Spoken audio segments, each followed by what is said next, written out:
السلام عليكم ورحمة الله وبركاته.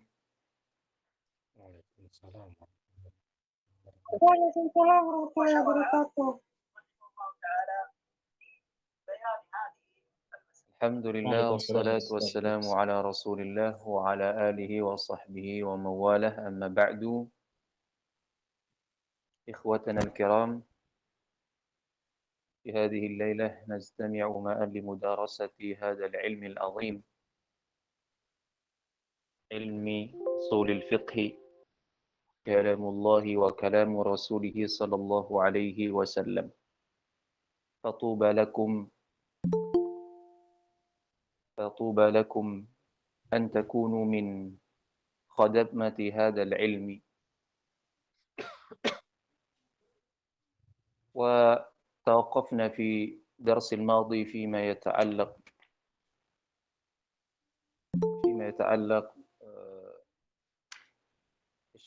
أين وصلنا؟ نسيت. لا إله إلا الله. القول في الحقيقة والمجاز. تكلمنا في الدرس الماضي ما يتعلق في الحقيقة بالحقيقة والمجاز، وقد شرحنا ما هو الحقيقة وما هو المجاز، وتطرقنا كذلك إلى اختلاف العلماء في تقسيم الكلام إلى الحقيقة والمجاز. فبعضهم يرى بأن هذا التقسيم ليس صحيحا، أي يرى يرى أن الكلام كله حقيقة ليس فيه مجاز. وبعضهم أنكر أصلا الحقيقة والمجاز في اللغة العربية، لكن هذا الكلام غير مسلم. وهناك من يرى بأن الحقيقة والمجاز موجود في اللغة العربية، موجود في القرآن الكريم. ومنهم من وعلى وإلى هذا ذهب أبو إسحاق الإسبرايني، لولا أخطئ أنا، ابن داود الظاهري. نعم، ابن داود الظاهري، معلش، ابن داود الظاهري يرى بأن ليس هناك مجاز في القرآن،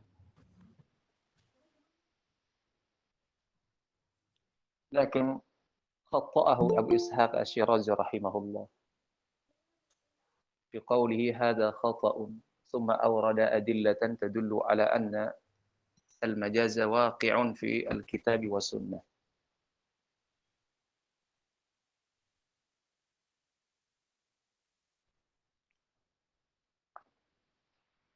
ثم تكلمنا كذلك Naon ih? ما يتعلق بتعريف الحقيقة Berduk itu kunaon? وعرفناها. Pelan-pelan ما هذا gitu الصوت؟ teh. الصوت طيب. وعرفنا الحقيقة باعتبارين: منهم من يرى بأن الحقيقة هي كل لفظ استعمل في موضع له من غير نقل، فبناء على هذا كل لفظ إذا نقل إلى غير معناه الأصلي يسمى مجازا. وعلى هذا فلا تنقسم الحقيقة إلى الشرعية ولا إلى عرفية، بل الحقيقة هي حقيقة واحدة فقط، يعني حقيقة لغوية. ثم تطرقنا كذلك إلى تعريف آخر للحقيقة، وهو ما استعمل فيما اصطلح على التخاطب به. وبناء على هذا التعريف أن الحقيقة تنقسم إلى ثلاثة أقسام: لغوية، شرعية، وعرفية.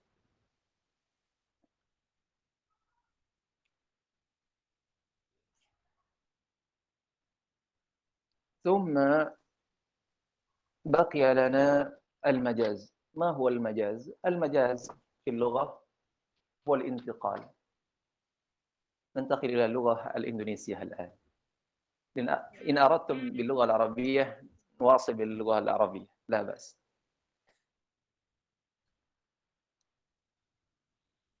كيف وافقتم؟ باللغة الإندونيسية. نعم أستاذ، بلغة الإندونيسية أستاذ. باللغة العربية الإندونيسية. أستاذ. طيب، عرفنا. العربية. خلاص، يعني نجري كما جرى عرفنا من قبل باللغة الإندونيسية، وإن تطرقنا إلى بعض اللغات يعني باللغة العربية، بعض المباحث باللغة العربية. لكن قبل أن نبدأ أريد لكم قصة جميلة.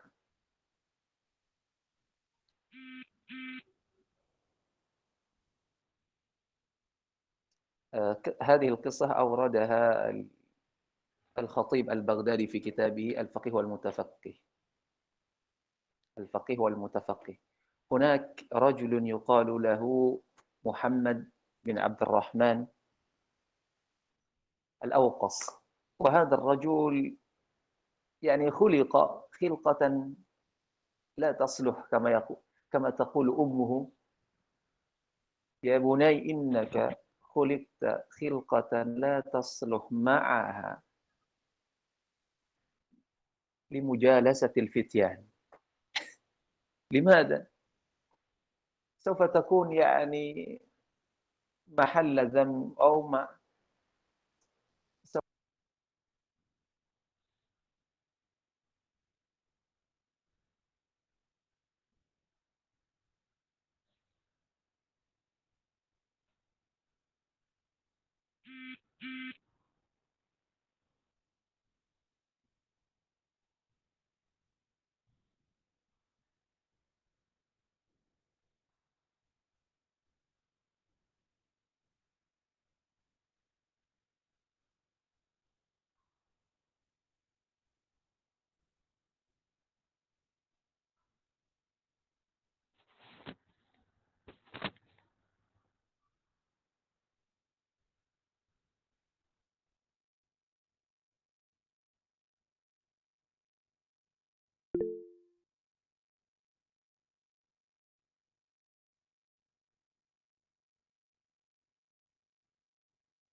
هلو، تست. نعم أستاذ، الصوت واضح. مسموع. أسمع. طيب، الصوت غير واضح. يقول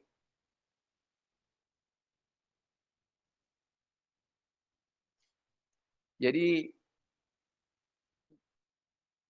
ada sebuah kisah yang bagus sekali tentang kisah seorang Muhammad bin Abdurrahman Al-Awqas yang diceritakan oleh Khatib Al-Baghdadi rahimahullah dalam kitabnya. Jadi Muhammad bin Abdurrahman Al-Awqas ini, kata ibunya, kamu ini lahir dalam kondisi serba kekurangan. Kalau kamu duduk sama orang-orang, orang-orang nggak mau duduk bersamamu. Bahkan kamu jadi candaan atau mungkin jadi ketawaan mereka. Maka ibunya pun akhirnya memberikan semangat kepada anaknya. Jadi nggak ada sesuatu yang bisa dia banggakan sebagai seorang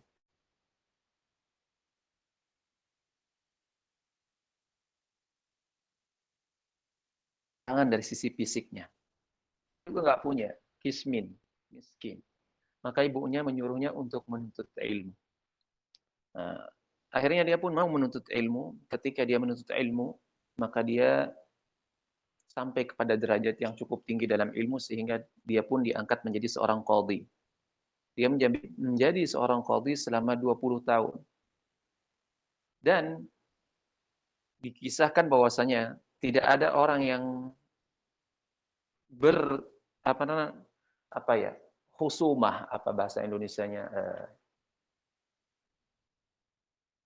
berperkara lah. Tidak ada orang berperkara di hadapan dia kecuali katanya biasanya orang yang pendakwa para orang-orang berperkara ini duduk di hadapan dia jadi panas dingin sampai kemudian mereka bangkit dari majelis hukumnya. Nah, suatu saat beliau ini pernah jalan sambil berdoa mengatakan Allahumma a'tiq raqabati minan nar. Jadi seperti yang saya sebutkan tadi kisahnya, beliau ini memiliki banyak cacat. Karena kekurangan lah fisik dalam tubuhnya. Jadi di antara bentuk fisiknya, kepalanya itu seperti masuk ke dalam tubuhnya katanya. Jadi bahunya ini menonjol ke depan. Jadi kepalanya itu masuk ke dalam tubuhnya. Jadi seolah-olah dia tidak memiliki kepala. Dia berdoa kepada Allah Subhanahu wa taala tatkala dia pulang dari dia tugas lah di jalan, dia berdoa, Allahumma a'tiq raqabati minan nar. Ya Allah, bebaskan kepalaku ini dari neraka. Maksudnya adalah itlaqul juz, tapi maksudnya adalah kul. Ini juga di antaranya majaz. Terus didengarlah oleh seorang wanita. Lalu dia mengatakan, "Ya ibna akhin," katanya. "Oh ya anak saudara. Ayu raqabatin lak," katanya. Ente punya kepala apa enggak katanya. Jadi seolah-olah dia ingin ngejek karena kekurangan fisik beliau. Tapi syahid daripada semua itu kita ingin mengatakan bahwasanya seorang Muhammad bin Abdurrahman Al-Awqas ini menjadi tinggi, bahkan ditakuti oleh orang-orang yang berperkara di hadapannya dengan fisiknya yang begitu kekurangan. Tapi Allah tinggikan derajatnya karena ilmunya. Pelajaran di sana yaitu tadi tentang doa beliau ketika mengatakan Allahumma a'tiq raqabati minan nar. Ini kan itlaqul juz'i 'alal kull. Dan ini juga termasuk di antara salah satu majaz yang akan menjadi pelajaran kita pada malam hari ini.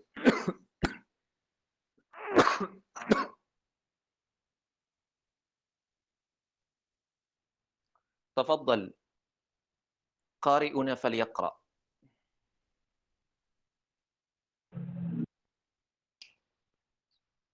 أنا أستاذ.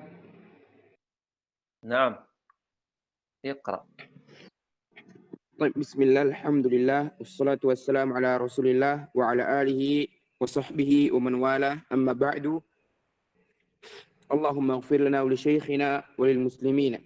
يقول المؤلف رحمه الله تعالى: وأما المجاز فحده ما نقل عما وضع له وقل التخاطب به، وقد يكون ذلك بزيادة ونقصان وتقديم وتأخير واستعارة.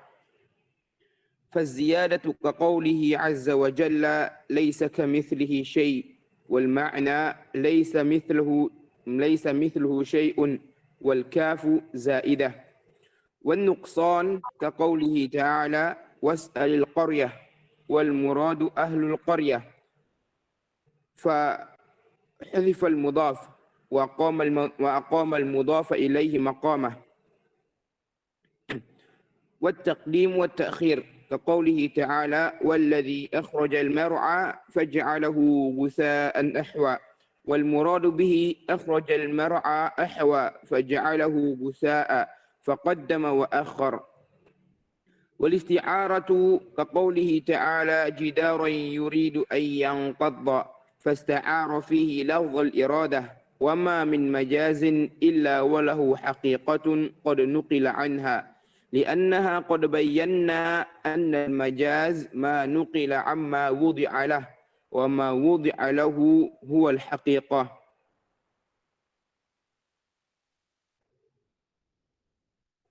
إلى نهاية. نعم.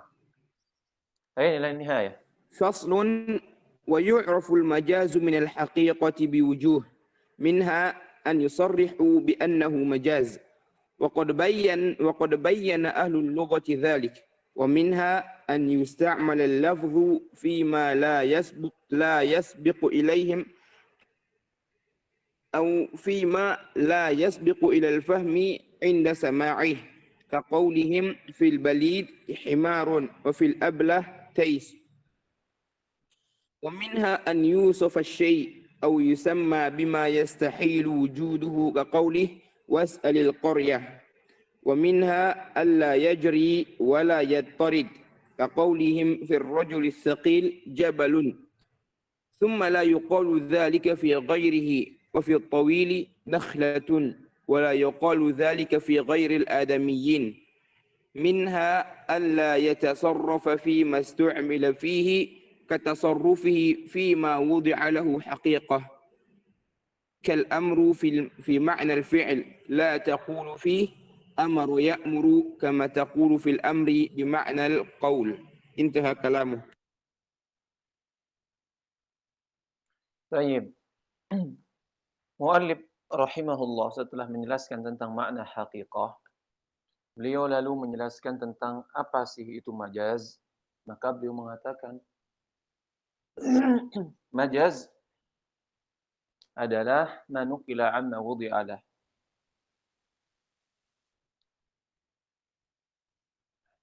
Tapi sebelum kita menjelaskan majaz dari sisi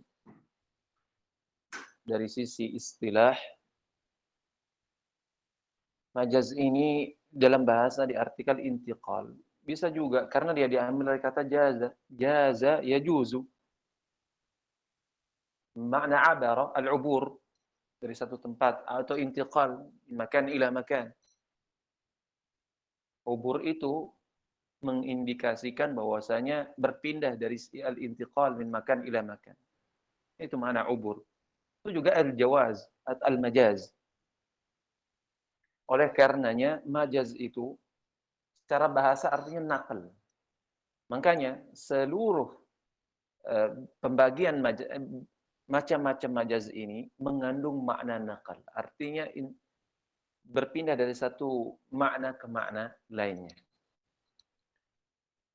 Dan secara istilah seperti yang disebutkan oleh muallif, manukila amma wudi'alah.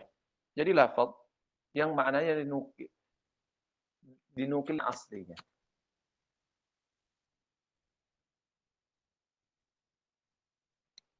Wa qalla at-takhatub bihi, katanya sedikit orang biasanya menggunakan dia sebagai alat saling berinteraksi, saling berbicara dengan lafaz tersebut. Pokoknya dia kuno dzalika, kemudian beliau yang di sini kalau kita lihat mendefinisikan majaz itu sebagai manukila amma wudi'alah. Jadi dia dipindahkan dari makna aslinya kepada makna lain. Dan juga sedikit orang yang berbicara, biasanya jumlah keberadaan majaz ini sedikit, enggak banyak. Dalam artian jumlah haqiqah tentunya lebih banyak digunakan dibanding majaz ini. Kemudian beliau menjelaskan bahwasanya majaz ini bermacam-macam. Wa qad yakunu dzalika bi ziyadatin. Kadang majaz ini bisa bentuknya ziyadah dan nuqsan katanya. Bisa juga wa taqdim wa ta'khir, dan juga kadang dengan isti'arah. Isti'arah ini makanat alaqatuhu musyabahah. Jadi antara musta'ar dengan musta'ar lahu itu harus ada musyabahah. Yang kita kenal dalam ilmu balaghah, misalkan didefinisikan di antaranya sebagai naqlul lafzi min ma'nahu al-asli ila ma'nan majaziyyin bainahu wa baina al-awwal, balaghahnya.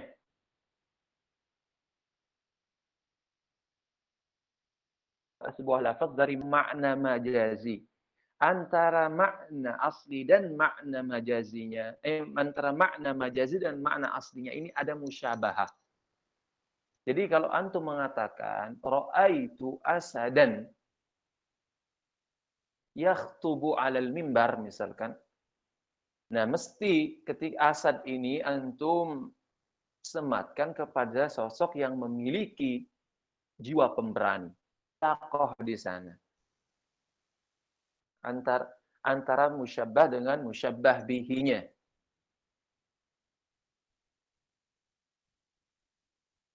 Dan juga ditambah tidak cukup alaqah, juga harus ada qarinah. Qarinah ini macam-macam. Ada haliyah, ada sababiyah, dan seterusnya.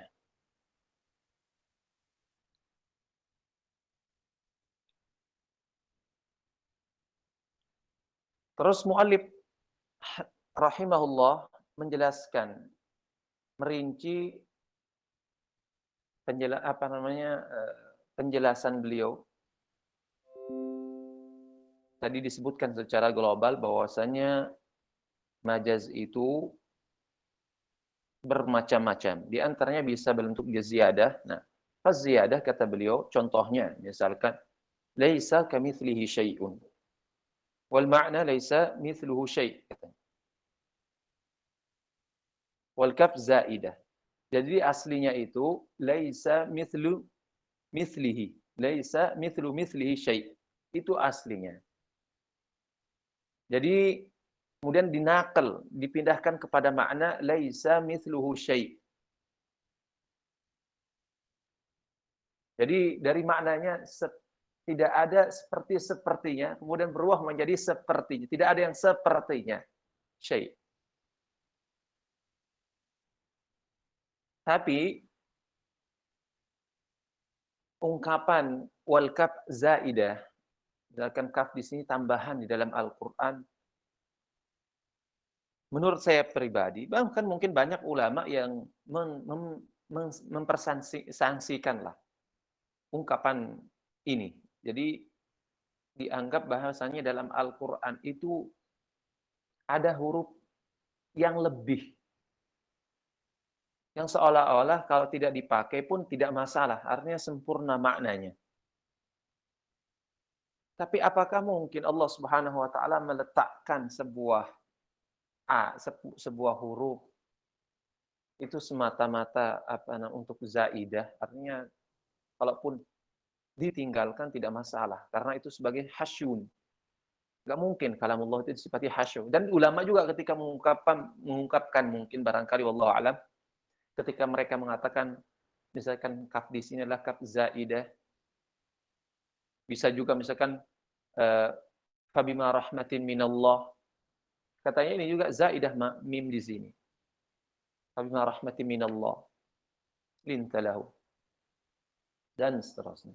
Tapi kayaknya memang perlu ada mungkin ungkapan yang lebih layak untuk makom Al-Qur'an ini.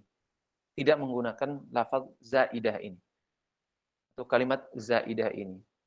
Karena kita yakini bahwasanya tidak ada satupun huruf di dalam Al-Qur'an kecuali pasti menunjukkan kepada makna tertentu. Dan tidak ada satupun yang zaid dalam Al-Qur'an ini. Kita yakini semua. Bahkan ulama yang mengatakan zaidah pun mungkin pasti mereka mengatakan bahwasanya tidak ada yang zaidah dalam Al-Qur'an ini. Semuanya ada di lalahnya. Kalau seandainya dikurangi satu pun, pasti akan menimbulkan presentasi yang berbeda. Atau tafsiran yang berbeda. Wan nuqsan kaqaulihi ta'ala was'alil qaryah, kata beliau. Wal murad ahlul qaryah, dan bentuk nuqsan di sini adalah hadzaf lafaz ahl. Maka beliau mengatakan fahadza fa'al mudhaf. Sebenarnya bisa juga menggunakan fahudhifal mudhaf wa uqimal mudhaf ilaih. Artinya yang dihapus di sini adalah mudhafnya, yaitu ahl. Maka al-qaryah ini mudhafun ilaih sebagai penggantinya. Atau sebagai maf'ul lah di sini. Yang sebenarnya dia posisinya majrur lil idhafah, tapi sekarang dia malah menjadi mansub sebagai maf'ul. Kemudian yang selanjutnya والتقديم والتأخير كقوله تعالى والذي أخرج المرعى فجعله غثاء أحوى.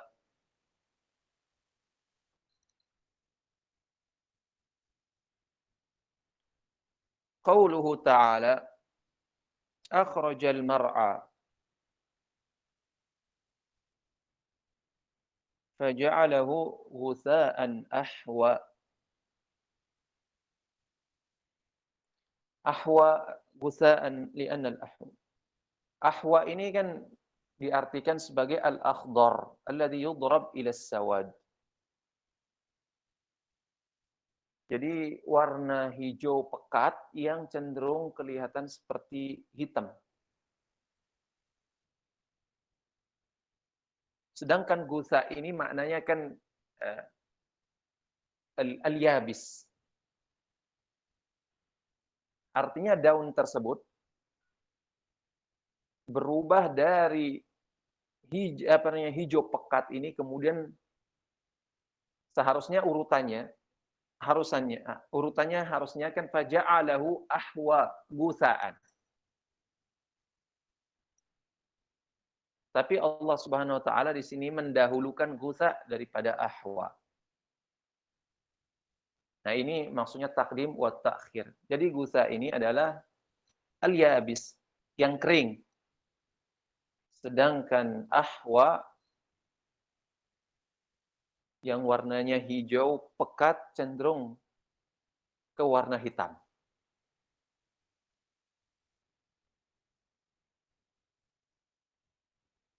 Nah, di sini ada takdim wa ta'khirnya.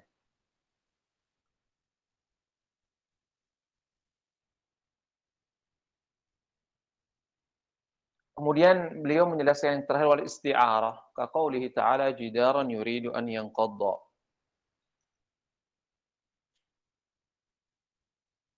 Fasta'ara fihi lafdha al-iradah.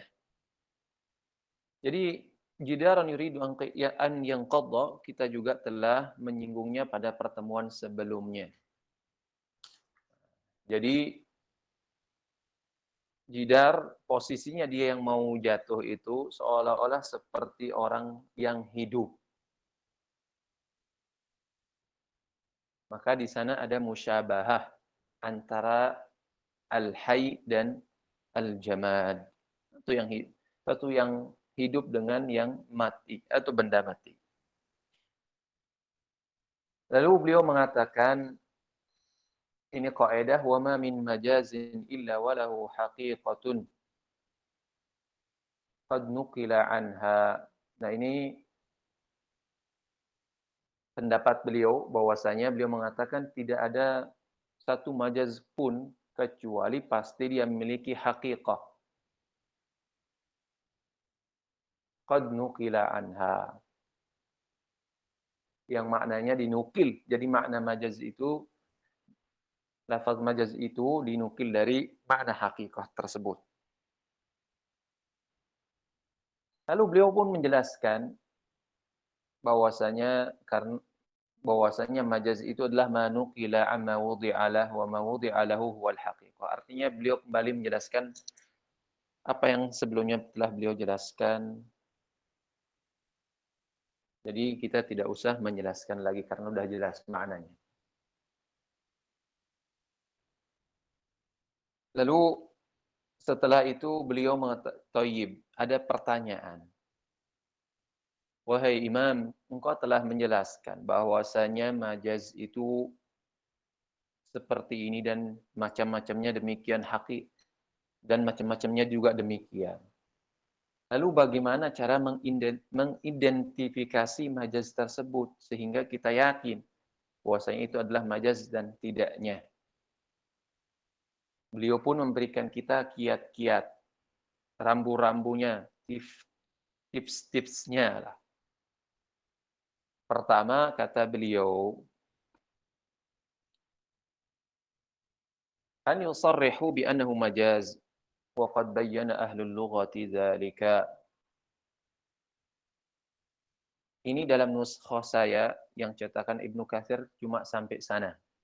An yusarrihu. بأنه مجاز وقد بين أهل اللغة ذلك. Sepertinya dalam cetakan yang lain ada tambahan-tambahan lainnya. Seperti nuskhahnya Syekh Yasin Al-Fadani itu ada tambahannya kalau tidak salah saya. Dan juga dalam cetakan yang lain, kalau mungkin ada yang lain nambahkan. Kalau tidak salah ada tambahannya Abu Ubaidah, apa itu? Wa min Abu Ubaidah fi kitabih Majazul Quran katanya.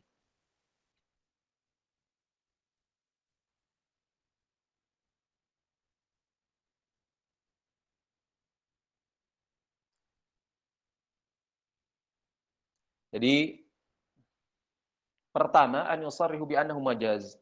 Maksudnya adalah pakar lugha ini atau ahli orang Arab ini menyebutkan secara terus terang lah bahwasanya lafaz ini adalah lafaz yang mengandung majaz. Lalu siapa mereka ahlul lughah ini yang bisa menjadi pijakan kita? Misalkan kalau seperti Al-Asma'i misalkan mengatakan bahwasanya misalkan lafaz ini majazi, maka kita terima saja. Atau misalkan siapa lagi yang mengatakan demikian? Dari kalangan ahli lughah seperti Abu Ubaidah misalkan.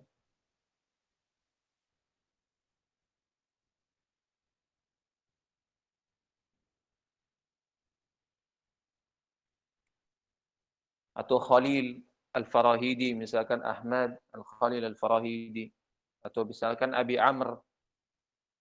Artinya ini pakar-pakar lughah. Kalau mereka mengatakan bahwasanya lafaz ini majaz, misalkan haqiqah, lafaz ini maknanya menurut bangsa Arab dalam makna hakikinya ini. Tapi dalam makna majazinya ini. Nah, maka kita megang, artinya kita taklid kepada pakar ahli lughah ini. Jangan nanti orang katakan, saya nggak percaya. Apa nggak mau taklid kepada Asma'i. Thayyib. Kalau bisa mencari, meneliti, kalau itu bukan bagian daripada makna majazi, ya monggo. Kemudian yang selanjutnya, tapi ada yang menarik di sini. Abu Ubaidah ini di antara ulama yang menulis kitab Al-Majaz fil Quran. Majaz di dalam Al-Quran ini. Siapa Abu Ubaidah ini? Nama aslinya itu Ma'mar bin Al-Muthanna At-Timi An-Nahwi. Pakar Nahwu juga. Dia termasuk di antara pakar ilmu sastra dan juga bahasa. Pernah suatu ketika katanya diundang oleh Harun Ar-Rasyid ke Baghdad. Dan membaca sebagian daripada kitab-kitabnya.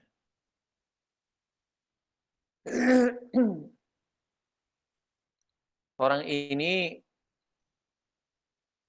menurut Jahil, nah Jahil ini kan ma'ruf di antara Mu'tazilah lah, pakar bahasa, imam dalam bahasa, dalam sastra, dalam lughah.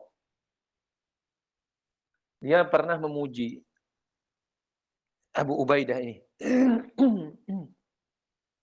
dengan mengatakan bahwasanya lam yakun fil ardi a'lamu bi jami'il ulum minhu, katanya. Enggak ada orang yang paling alim, paling tahu tentang banyak ilmu melebihi dirinya. Maksudnya melebihi Abu Ubaidah ini. Akan tetapi perlu antum ketahui, dia mazhabnya adalah mazhab ibadi. Dan juga dia orang syu'ubiyan katanya, enggak punya manzilah. Jadi syu'ubiyan itu menurut dalam arti bahasa katanya orang enggak punya makanah di tengah-tengah masyarakat. Artinya tidak sampai-sampai ketika dia meninggal katanya tidak ada satupun yang mengiringi dia. dan dia wafat tahun 209 Hijriah. Itu Abu Ubaidah. Dan di antara yang bikin kitab Al-Majaz bil Quran, Al-Izz ibnu Abdissalam, Sultanul Ulama.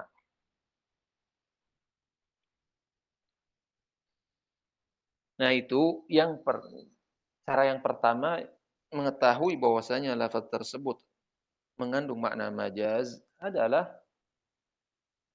kalau kita mendengar bangsa Arab atau pakar lughah lah menukil kepada kita kalau lafaz ini hakikahnya demikian, majaznya demikian, maka kita taklid kepada mereka. Kemudian yang kedua, an yusta'mala al-lafdhu fima la yasbiqu atau fima la yusbaqu ila al-fahmi 'inda sama'ihi. Kaqaulihim fil balid himarun wa fil ablahi taisun.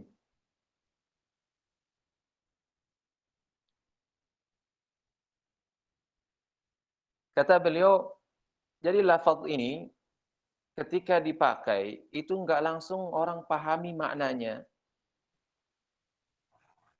Misal, ketika orang mengatakan fulan karena saking gobloknya dibilang himar. Itu enggak langsung dalam pikiran orang itu misalkan maknanya adalah orang yang bodoh, enggak. Tapi yang tergambar adalah seekor hewan, kan gitu. Itulah yang dinamakan cara mengidentifikasi majaz. Jadi enggak langsung ketika dilontarkan kalimat himar, ketika kemudian ada orang lewat, misalkan anggaplah ada orang lewat tinggi badannya, langsung dikatakan itu nakhlah.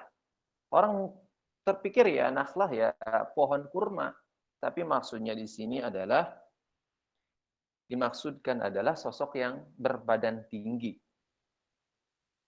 Jadi nggak langsung, itu diantaranya cara mengidentifikasi dia adalah majaz. Artinya ketika lafaz tersebut dilontarkan, itu nggak langsung dipahami oleh akal, maksudnya adalah di luar konteks makna lafaz tersebut.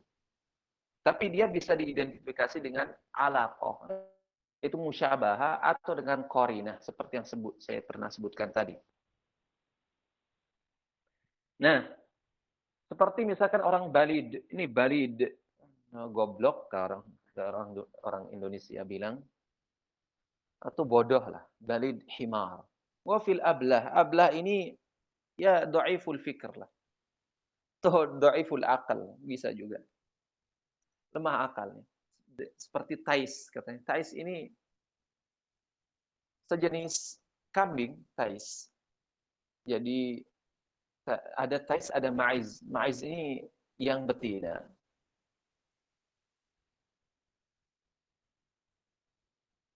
Sedangkan tais ini berarti yang jantan.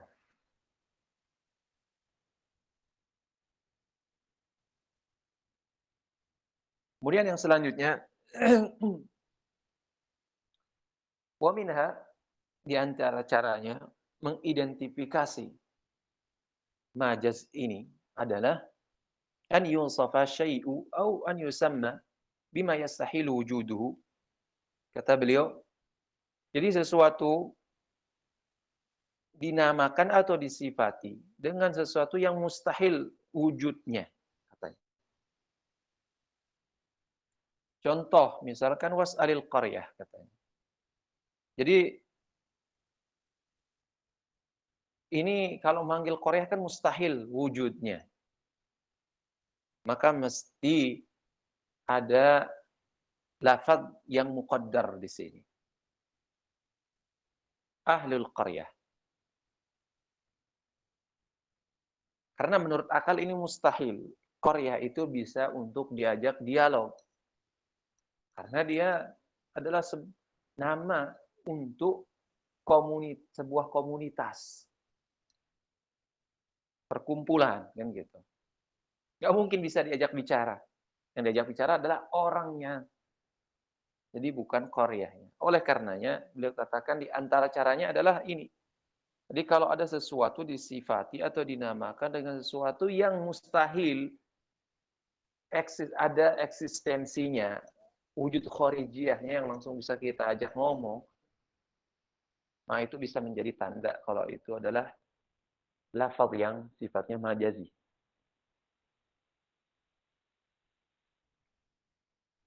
Wa minha alla yajri wa la yattarib.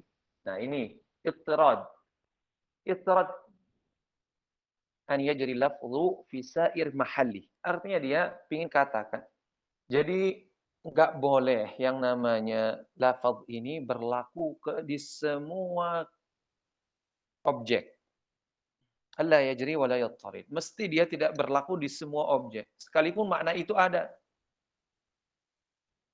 Karena majaz ini kan sumbernya adalah sama'i atau naqal. Jadi dibatasi. Apa yang kita dengar, misalkan kalau kita mendengar orang Arab mengatakan bagi orang yang sakil ini, rajul sakil ini berat katanya, diungkapkan seperti halnya gunung, jabal, maka tidak boleh ketika antum mendapati batu atau misalkan pohon yang berat, antum sifati dengan jabal, enggak boleh. Jadi terbatas kepada sosok adami yang sakil demikian berat gini. Ini kan sebagai jabal. Enggak boleh antum tahakkum pada lughah Arabiyah ini. Dipakai seenaknya.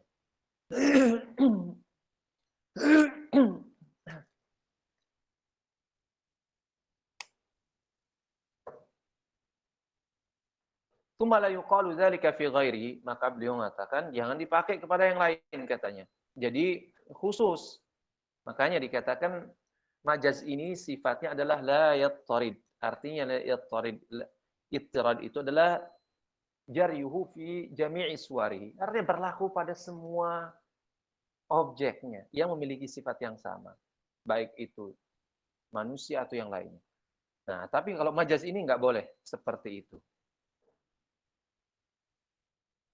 Wafil tawil, misalkan nakhlah, kata orang yang tinggi, nah, dikatakan sebagai sebagai pohon kurma. Nah, ini nggak boleh juga antum katakan setiap lihat, misalkan sesuatu yang tinggi, misalkan ada kuda yang tinggi, antum katakan nakhlah, nggak boleh. Atau benda tertentu antum lihat tinggi, nggak boleh antum katakan itu sebagai nakhlah. Tapi itu hanya berlaku kepada manusia saja, kepada Bani Adam saja. Lalu yang terakhir, beliau mengatakan di antara cara mengidentifikasi majaz itu adalah alla yatasarrafa. Alla yutasarrafa fima stu'mila fihi katasarrufihi fima wudi'a lahu haqiqatan. Apa sih maksudnya? Jadi lafaz majaz ini enggak boleh antum perbuat semaunya antum. Jadi dia terbatas kepada apa yang antum dengar dari bangsa Arab. Seperti himar misalkan. Orang yang goblok ini dikatakan himar, enggak boleh antum istiqaq atau pecah dari makna himar ini berarti. Himar ini kan misalkan untuk suaranya namanya nahiq. Ibnul Himar namanya jahash misalkan. Enggak boleh antum terapkan itu kepada manusia misalkan. Enggak boleh antum katakan misalkan karena orang ini goblok misalkan. Lalu suara yang keluar darinya kita katakan sebagai nahiq. Atau anaknya misalkan Ibnul Himar. Jahash misalkan. Enggak boleh. Nah itu maksudnya alla yutasarrafa fi mastu'mila fihi. Enggak boleh antum menggunakan lafaz tersebut semaunya antum, enggak boleh. Atau kata di atas tadilah, misalnya nakhlah antum, karena ini kan nakhlah dikatakan nakhlah karena ada alaqah, yaitu ada musyabah, yaitu tinggi. Jadi setiap yang tinggi antum bisa terapkan kepada yang lain. Enggak bisa. Jadi terbatas kepada apa yang antum dengar dari bangsa Arab atau ahli lughah ini yang menukil. Itu maksudnya. Katasarrufihi fima wudi'a lahu haqiqatan. Nah, beda dengan haqiqah. Kalau haqiqah boleh antum pakai istiqaqnya. Misalkan kalau antum lihat himar, boleh antum katakan misalkan suaranya itu misalkan nahiq. Kemudian Ibnul Himar itu jahash misalkan. Boleh, monggo. Tapi nggak boleh antum pakai untuk manusia. Karena himar itu diletakkan kepada hewan tertentu, yaitu. Dan sifat-sifat yang melekat kepada himar itu bisa diuraikan pada himar itu. Tapi jangan dilekatkan kepada manusia atau sosok yang atau orang yang bodoh atau goblok, itu tidak boleh. Makanya beliau di sini memberikan contoh, misalkan contoh kal amri katanya, fi ma'na al-fi'li. La taqulu fihi amara ya'muru. Jadi amrun, al-amru, kalau antum jamakkan umur, itu makna, tidak boleh antum, itu kan biasanya digunakan pada makna fi'il, kata beliau. Jadi jam al-amru, jam'uhu umurun, itu digunakan pada fi'il, majazan. Dan juga kepada qaul sebenarnya juga.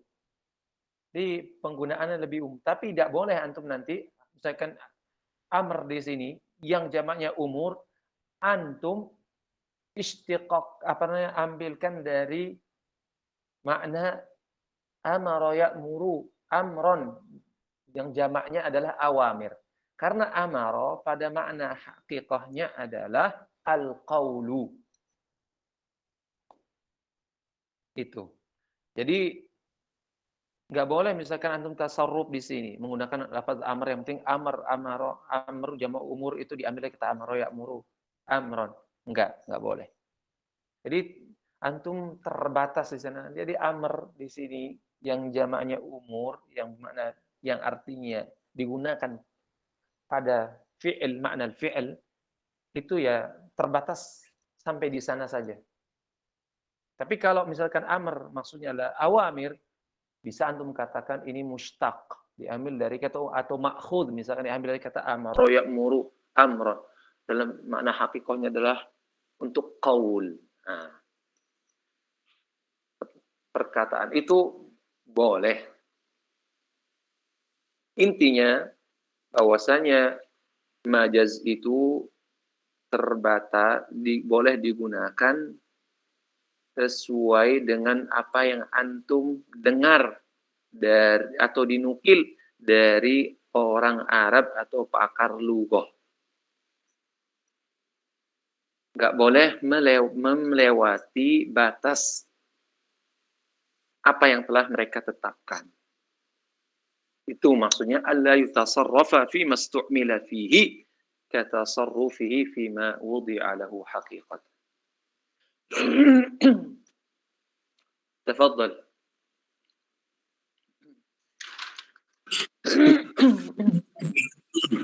ثم يقول المؤلف رحمه الله تعالى باب بيان الوجوه التي تؤخذ منها الأسماء واللغات. واعلم أن الأسماء واللغات تؤخذ من 4 جهات من اللغة والعرف والشرع والقياس. فأما اللغة فهي ما تخاطب به العرب من اللغات، وهي على ضربين، فمنه ما يفيد معنى واحدا فيحمل على ما وضع له اللفظ كالرجل والفرس والتمر والبر وغير ذلك، ومنه ما يفيد معاني وهي على ضربين، أحدهما ما يفيد معاني متفقة كاللون يتناول متفقة أو متفقة. جزاكم الله خيرا أستاذ. Nah, طيب قبل ذلك, sebelum itu, karena ini agak mungkin saya akan menyinggung masalah mabda'ul lughat atau wadi'ul lughah lah katanya. Siapa sih yang meletakkan lughah ini? Apakah lughah ini sifatnya tauqifiyah atau istilahiyah?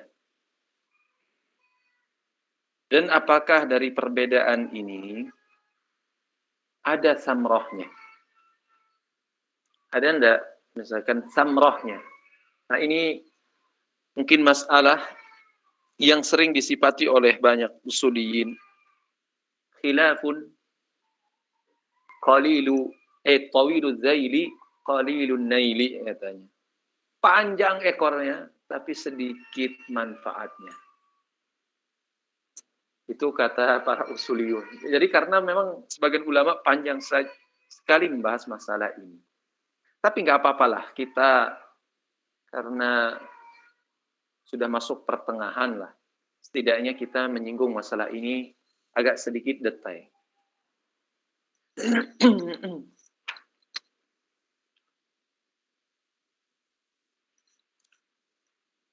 Nah, ya. Jadi dalam masalah ini terjadi perbedaan ulama. Di antara mereka ada yang mengatakan bahwasanya lughat ini, tapi sebelum saya mengatakan masuk dalam perbedaan khilaf ini, penting antum ketahui, lughat ini menurut usuliyun adalah al-alfadh allati wudi'at lil ma'ani. Jadi lafaz yang diletakkan menunjukkan kepada makna. Atau misalkan al-alfadh al-mufidatul ma'ani. Atau kalau sahib Maraqis Su'ud mengatakan wa ma minal alfadhi lil ma'na wudi' qul lughatan bin naqli yadri man sumi'. Wa ma minal alfadhi lil ma'na wudi'. Jadi lafaz yang diletakkan untuk menunjukkan kepada sebuah makna, pada makna, maka itulah dikatakan sebagai lughah menurut usuliyin. Lalu lughat ini apakah dia tauqifiyah dalam arti Allah Subhanahu wa taala mengajarkannya atau memberitahukan kepada makhluknya makna-makna dari setiap lafaz. Itu maknanya tauqifiyah. Atau dia sifatnya istilahiyah. Lughat ini istilahi, artinya dia terjadi dengan manusia sendiri yang meletakkan lafaz tersebut. Terjadi khilaf. Sebagian mengatakan bahwasanya dia tauqifiyah, sebagian ada yang mengatakan istilahiyah. Yang mengatakan tauqifiyah mereka berdalil misalkan Allah Subhanahu wa taala mengatakan wa 'allama Adama al-asma'a kullaha.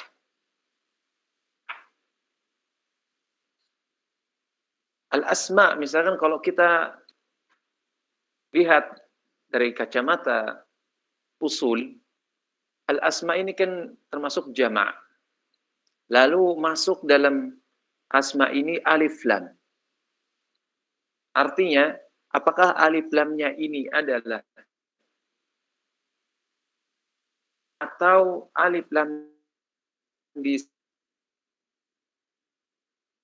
istighraqiyah. Kalau kita katakan ahdiyah berarti al-asma' di sini dimaksudkan adalah makna tertentu.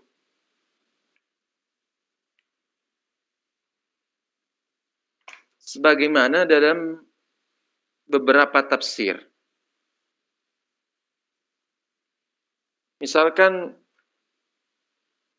dalam tafsir baik itu Ibnu Jarir, Abi Hatim, wal Munziri, ketika mereka menafsirkan qauluhu ta'ala wa 'allama Adama al-asma'a kullaha. Mereka menukil dari Ibnu Abbas radhiyallahu an bahwasanya Allah Subhanahu wa taala mengajarkan kepada Adam ini ismas sahfah, piring, wal qidr, yaitu semacam payuk-priuk gitulah. Dan yang lainnya. Bahkan dikatakan juga di antara makna tafsirnya, jadi Adam ini diajarkan kepadanya nama-nama anaknya, satu persatu. Bahkan juga diajarkan nama-nama hewan. Misalkan ini dikatakan himar, ini dikatakan jamal, ini adalah faras. Juga ada dalam riwayat yang lain, misalkan, yang dimaksudkan dalam ayat tersebut adalah asma' dzurriyyatihi ajma'in, anak-anaknya seluruhnya katanya. Ada yang mengatakan al-asma' di sana adalah asmaul malaikah. Ada yang mengatakan bahwasanya yang maksudnya adalah asba'un nujum, yaitu bintang, nama-nama bintang, dan seterusnya. Jadi ternyata wa'allama Adam al-asma' ini, kalau kita lihat ini, terjadi khilaf di kalangan para ulama.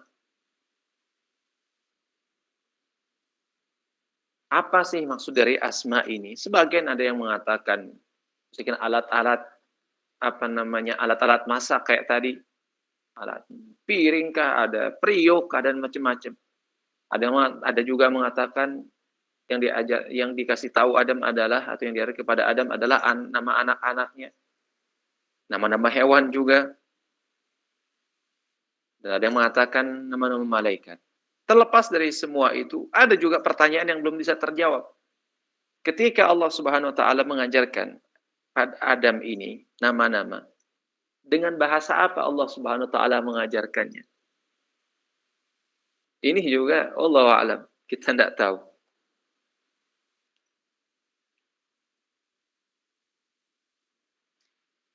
Tapi pada intinya, dari khilaf yang ada, apakah bahasa ini sifatnya tauqifi atau istilahi, atau tersusun atau terangkum dari keduanya, sebagian tauqifi dan sebagian istilahi. Semua itu nggak ada dalil yang pasti, yang qati' mengatakan bahwasanya lughah itu sifatnya tauqifiyah atau istilahiyah. Lalu apa sih samrah? Yaitu apa sih faedah dari perbedaan itu? Jadi orang yang mengatakan, kalau seandainya orang mengatakan bahwasanya lughah itu sifatnya tauqifiyah, ada yang mengatakan istilahiyah, apa hasilnya daripada itu? Dalam madhab Maliki disebutkan dalam Maraqis Su'ud, misalkan inna 'alaihi al-qalbu wat-talaqu bikaskin asy-syarab wal-itaqu. Jadi kalau ada orang berpendapat bahwasanya lughah ini sifatnya adalah istilahiyah, sumbernya adalah istilahiyah, artinya diletakkan oleh manusia itu sendiri, karena mereka kan butuh untuk berinteraksi, menunjukkan satu dengan yang lainnya, sehingga mereka pun meletakkan istilah-istilah untuk interaksi mereka ini. Maka berangkat dari hal itu, dikatakan yubna alaihi, maksudnya jadi ada hukum fikih yang dibangun di atas istilah ini. Kalau kita katakan bahwasanya lughah ini istilahi. Al-qalbu wat-talaqu bikaskini syaraba wal itaqu. Jadi al-qalbu ini maksudnya adalah bukan hati ya. Jadi maksudnya adalah membalikkan nama.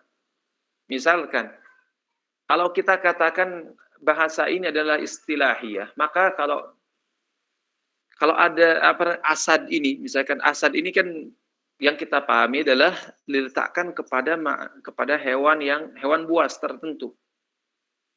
Kita katakan asad ini enggak, maksudnya asad ini adalah mukayyib, misalkan kita, karena istilahi, artinya diletakkan seorang.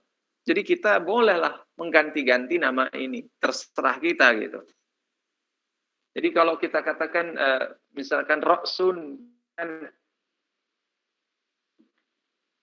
bolehlah.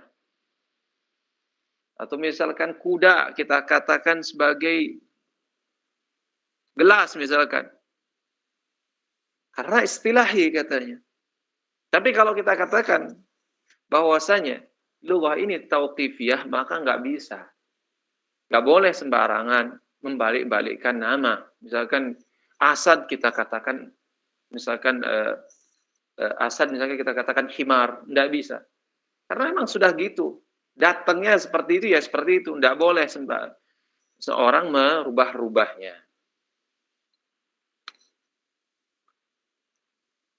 Tapi menurut madhab Maliki, ini di antara furu' madhabnya, ada yang mengatakan gini. Jadi yubna alaihi al-qalbu wa talaqu bikaskini asyaraba wal itaqu. Jadi ungkapan, karena dengan dasar lughah ini istilahiyah. Jadi kalau ada orang mengatakan iskini asyaraba, maksudnya iskinil ma'a, kasih saya minum, tapi dia maksudkan adalah talak, atau maksudnya adalah i'taq, wal itaqu maksudnya i'taq, membebaskan budak, maka itu dianggap terjadi. Jadi kalau ada orang mengatakan, anggaplah sembarangan kita ada orang mengatakan, ambilkan saya minuman, atau misalkan ambilkan saya gelas, tapi dalam hatinya sambil meniatkan makna lafaz tersebut adalah maknanya adalah talak atau maknanya adalah i'taq raqabah, maka itu terjadi dalam mazhab Maliki. Nah ini di antara asar khilaf atau misalkan faedah khilaf dari mabda'ul lughah ini. Tapi kembali kepada ucapan kita di awal bahwasanya masalah ini termasuk di antara masalah tawiluz zaili qalilun naili. Panjang ekornya. Nah, kalau kita katakan nggak ada dagingnya lah. Panjang doang ekornya, tapi setelah dibuka nggak ada dagingnya. Qalilun naili, ternyata dikit banget dagingnya ini.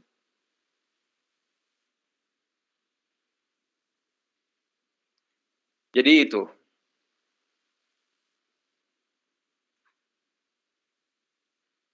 Lalu rahimahullah mengatakan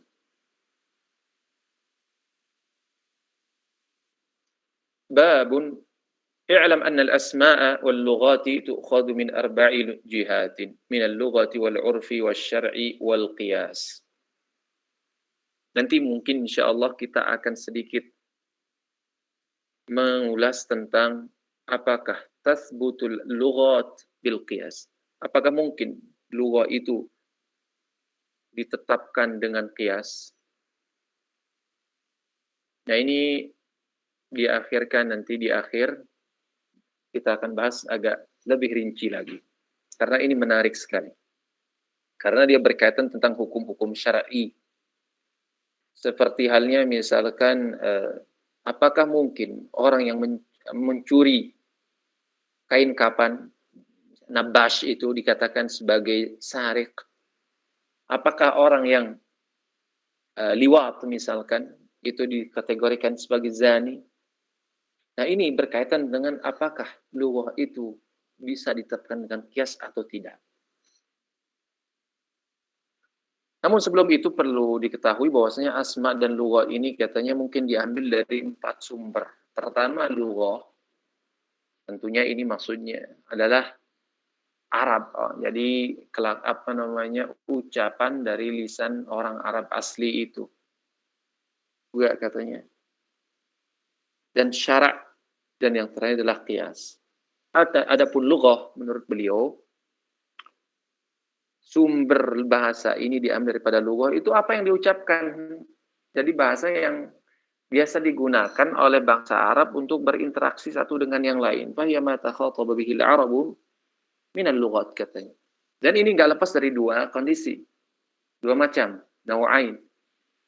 Yang pertama, lughat bahasa orang Arab ini lafaz yang digunakan oleh mereka itu tidak lepas dari 2 kondisi. Pertama, ini secara global kata beliau, lafaz tersebut hanya menunjukkan kepada satu makna saja. Maka hukumnya bagaimana? Maka fayuhmal ala ma wudi'a lahu al-lafzu. Jadi lafaz tersebut ya dibawa kepada makna itu saja, satu-satunya. Enggak boleh dibawa kepada makna lain. Contohnya ar-rajul. Ar-rajul ini menunjukkan kepada sosok laki-laki, kan gitu. Kelamin laki-laki ya kepada, dan juga di samping itu yang sudah agak dewasa. Wal faras pada hewan tertentu. Tamr kurma misalkan, wal bur gandum dan seterusnya. Jadi nggak boleh ini digunakan kepada yang lain maknanya. Nah, ada yang kedua, lafaz yang digunakan oleh bangsa Arab ini, jenis yang kedua mengandung makna lebih daripada satu. Dan ini nggak lepas dari dua kondisi. Pertama, kata beliau, ma yufidu ma'ani muttafiqah. Artinya, satu lafaz tapi mengandung makna makna yang banyak yang sama. Contohnya adalah laun, yaitu warna. Warna ini satu lafaz tapi mengandung banyak makna. Jadi laun ini bisa mencakup hitam, bisa mencakup putih, bisa mencakup merah, biru, hijau, kuning, kelabu, dan seterusnya. Jadi satu lafaz namun mengandung satu makna dan mengandung banyak makna. Begitu juga lafaz musyrik ini katanya. Lafaz musyrik ini satu lafaz mengandung banyak makna yang sama.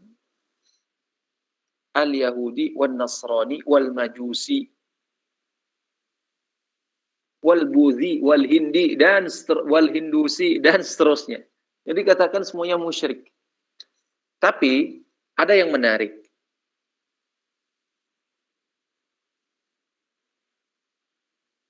Nah, lafaz laun ini termasuk musyakkik atau mutawati? Siapa yang bisa jawab? Musyakkik atau mutawati ini?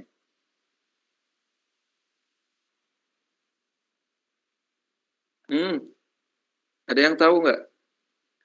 Lafaz laun wal musyrik ini termasuk mutawati atau musyakkik?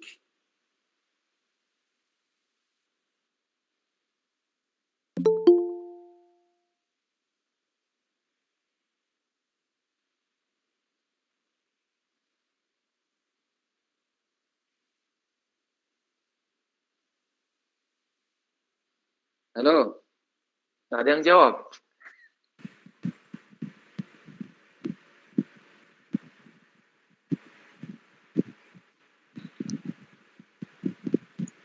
اللون متواطئ يا أستاذ. Mutawati. Musyrik mutawati atau enggak? نعم. Nah, mutawati. Karena maknanya, derajatnya semuanya sama. Tidak ada tafawud di sini. Tapi kalau dia mutafawid, maknanya itu namanya musyakkik nanti.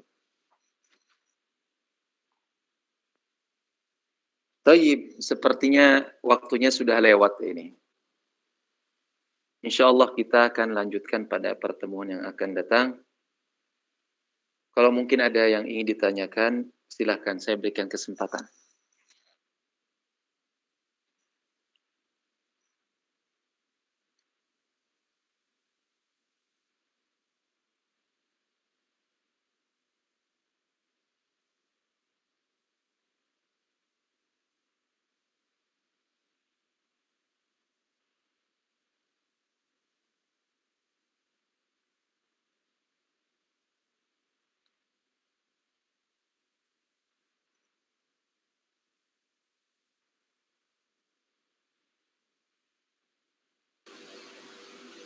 Afwan Ustadz, mungkin tolong. Nggak ada?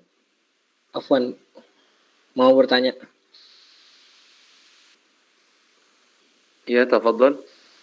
Mungkin bisa diulangi penjelasan tentang yu'raful majaz minal haqiqah biwujuh. Yang nomor 5 itu Ustaz. An la yatasarraf fi mastu'mila fihi. Kemudian contohnya kal amru fi makna itu. Masih kurang paham. Baik. Oke. Jadi alla yutasarrafa fi mastu'mila fihi katasarrufihi fi mawdi'a lahu haqiqatan. Jadi yang namanya majaz itu enggak boleh dia berbuat sesukanya. Seperti halnya haqiqah. Jadi kalau haqiqah itu, dia bisa berbuat apa saja. Tapi kalau majaz itu terbatas kepada apa yang didengar. Jadi kalau himar misalkan hanya diletakkan kepada orang yang bodoh, nggak boleh antum pakai misalkan kepada makna lainnya. Atau misalkan kalau amr yang jamaknya umur, yang biasanya dimaksudkan digunakan untuk makna fi'il, nggak boleh antum luaskan. Jadi nggak boleh antum luaskan maknanya ke mana amaro ya'muru, misalkan diambil dari kata amaro ya'muru, amron, kemudian jamaknya awamir, yang identik dengan makna al-qaul, nggak boleh.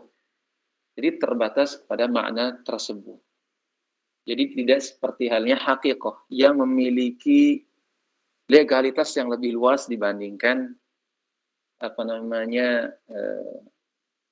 majaz ini.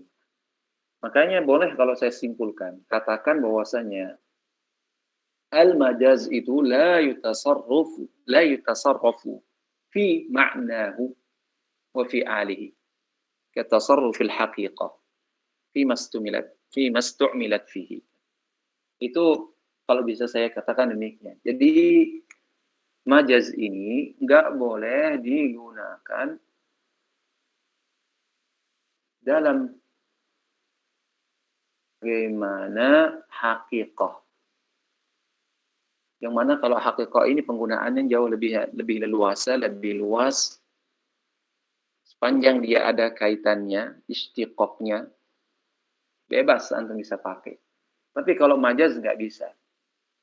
Dia terbatas kepada apa yang kita dengar, misalkan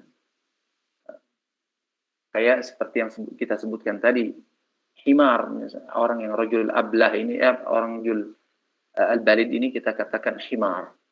Atau misalkan ar-rajul thaqil ini kita katakan sebagai jabal. Nggak boleh nanti antum gunakan kepada yang lainnya. Artinya antum pindahkan maknanya setiap antum mendapatkan makna yang sama. Nggak boleh. Ya, sebatas itu saja penggunaannya. Nggak boleh melewati dari ketentuan yang telah ada. Mudah-mudahan antum bisa pahami. Atau ada yang masih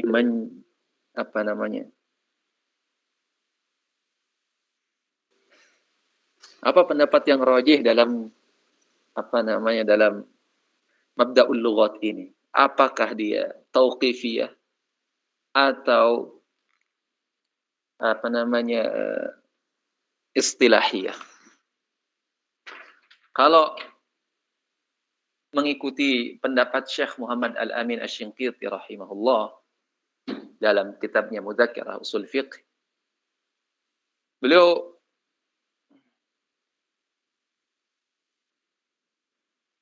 lebih cenderung mentarjih, atau Abu Hamid Al-Ghazali lah. Abu Hamid Al-Ghazali merajihkan bahwasanya lughah ini tauqifiyah.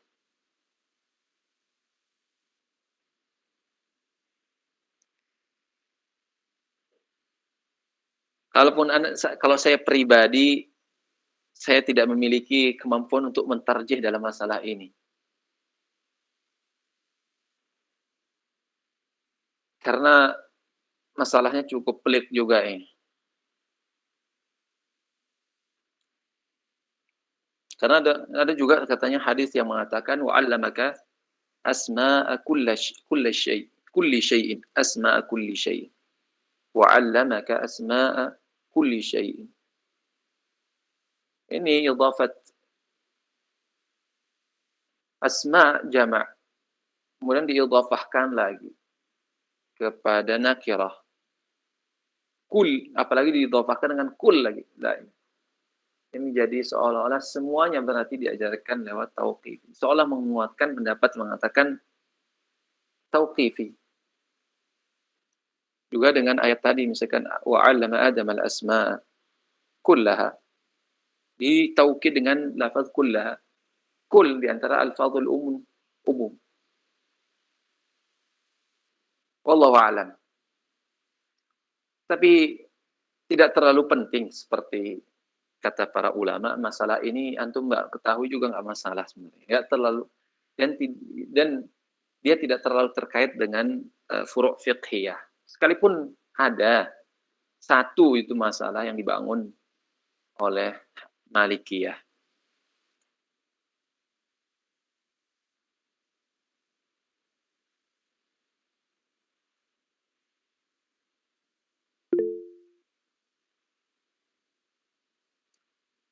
Baik.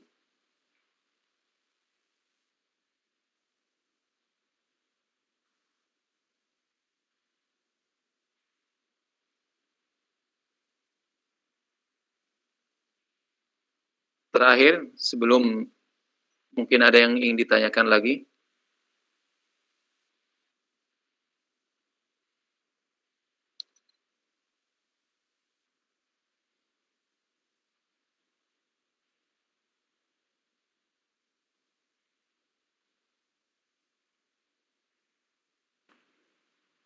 Tafadhal.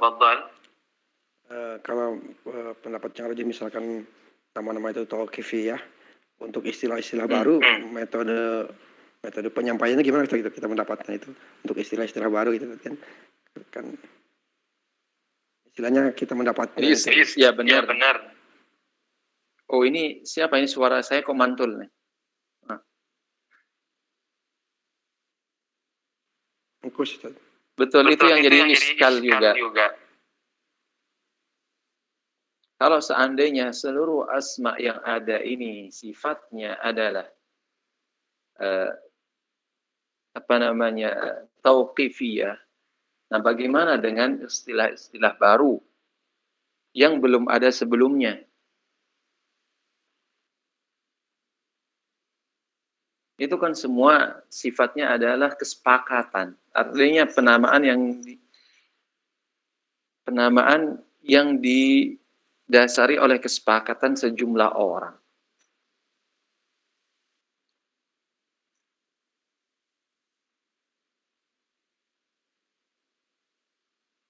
Sehingga ada pendapat yang ketiga dari itu. Ada yang mengatakan bahwasanya jadi asma dan lugat ini ada tiga. Pendapat yang ketiga bahwasanya ini adalah pendapat Qadhi Abu Bakar Al-Baqilani kalau nggak salah. Dia mengatakan jadi lughah ini juwiza kaunuha istilahiyah wa juwiza kaunuha tauqifiyah. Artinya beliau mengatakan bisa saja sebagiannya wa kunu ba'dihha tauqifiyan wa ba'dihha istilahiyah. Sebagian itu sebagaimana dinukil oleh sebagian usuliyin bahwasanya sebagian lughah itu tauqifiyah dan sebagian lagi adalah istilahiyah. Nah, ini mungkin pendapat untuk menjawab iskal tadi. Karena banyak istilah-istilah baru yang tidak dapati dari lughah aslinya.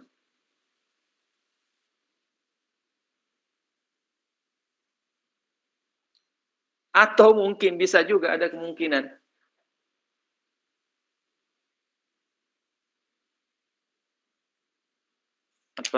atau mungkin misalkan katanya, jadi ada pendapat yang lain disebutkan oleh Syekh Abdullah bin Bayyah.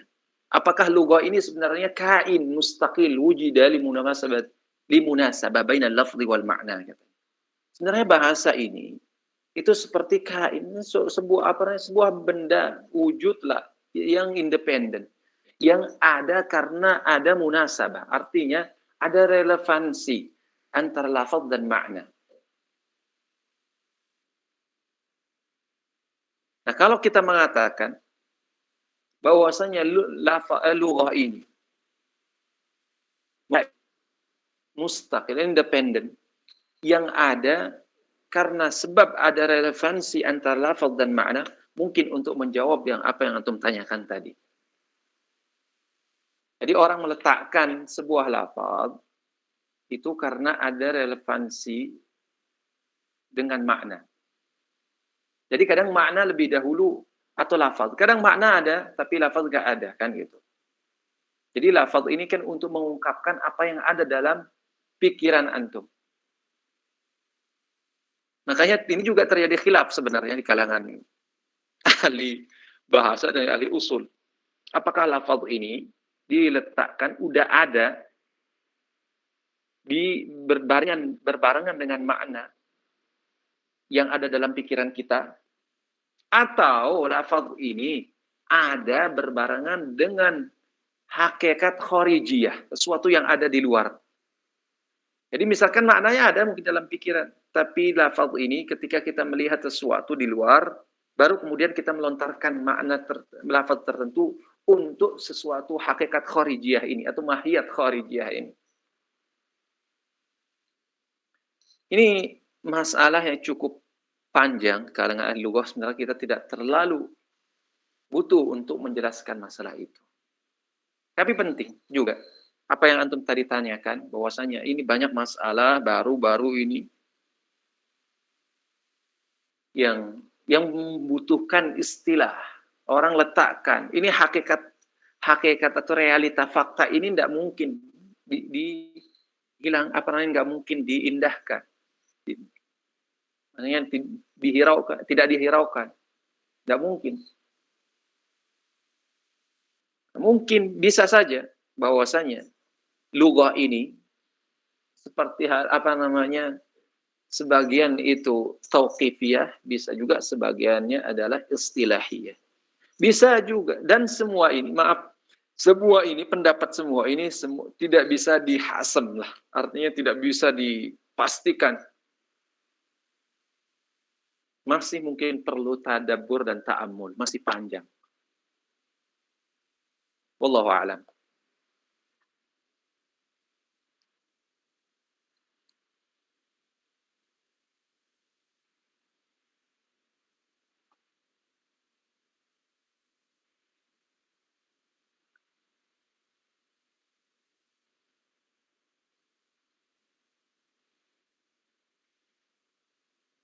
Ya, mungkin cukup kita insyaallah kajian kita pada malam hari ini.